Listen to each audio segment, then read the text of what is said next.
Welcome back, welcome back, welcome back to science. All right, today in chapter 17, section 4, we're going to be looking at the pharynx and the esophagus. So, first off, we need to identify what the pharynx is.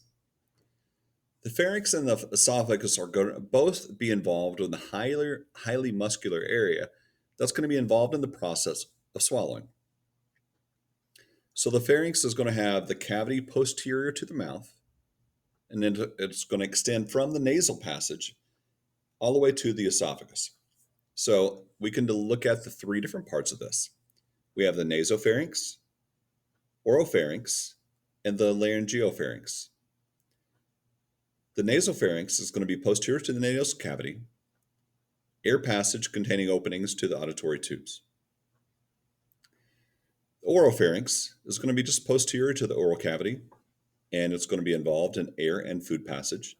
The laryngopharynx is going to be posterior to the larynx, and it's going to be involved in the passageway to the esophagus. The esophagus itself is going to be about a 10-inch tubular organ, which is about from here to here. That's about 10 inches. And it's going to have a tubular organ that's going to extend from the pharynx to the stomach. Here is a posterior aspect where you can see the back of the tongue, the epiglottis, the kind of orientation.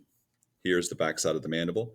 We have a superior constrictor muscle, middle constrictor muscle, and inferior constrictor muscles. And we have circular muscles that are going to be involved in the esophagus. So in the swallowing mechanism, the first stage is the voluntary stage, you deciding to swallow your food. So when you swallow your food, excuse me,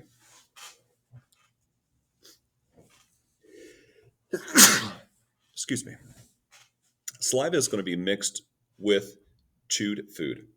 This is now going to have a new name. Instead of being called food or mashed up food, it's going to be called a bolus.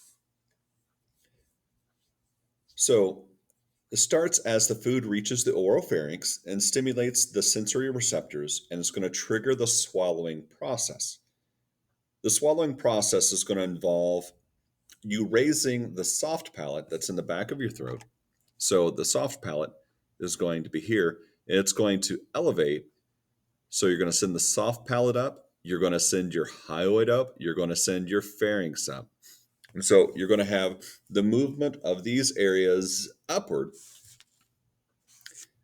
towards the nasal cavity, but by moving the soft palate up, it blocks the nasal cavity from food going up into the nasal cavity. That would be a potential problem.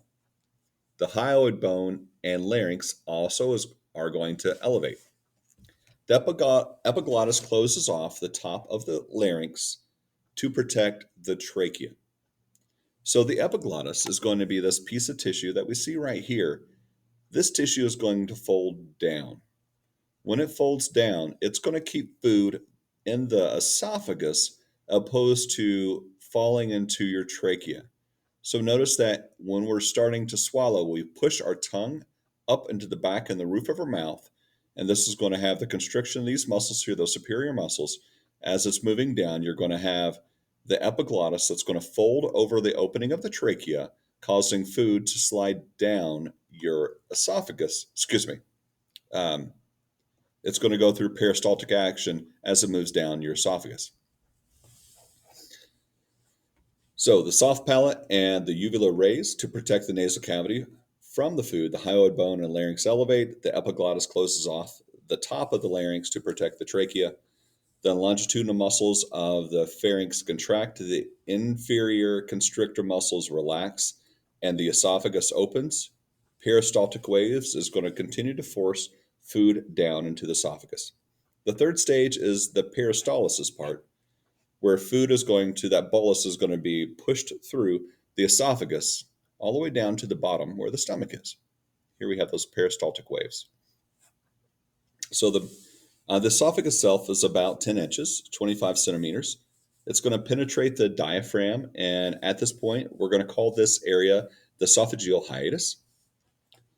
This is going to contain different layers. It's going to have mucus glands in the submucosa, which is going to moisten and lubricate, which is going to allow for the inner wall to have mucus on it, so food can continue to move instead of staying lodged. So in the muscularis, the superior is the upper third, the middle is um, the middle the middle third, I guess, and the inferior is going to be the bottom third. The lower esophageal area is going to empty into a circular muscle that's there at the top of the stomach called the cardiac sphincter. The cardiac sphincter is going to be that circular muscle that prevents gastric juices that are in the stomach from going up and starting to erode parts of the esophagus. If you have, um,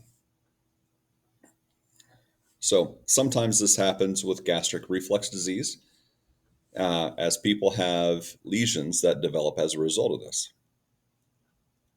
So here we have the esophagus, it's a 10-inch tube.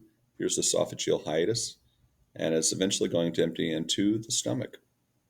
All right, guys, this takes care of the esophageal part and the pharynx part. I look forward to seeing you soon as we're getting to the stomach.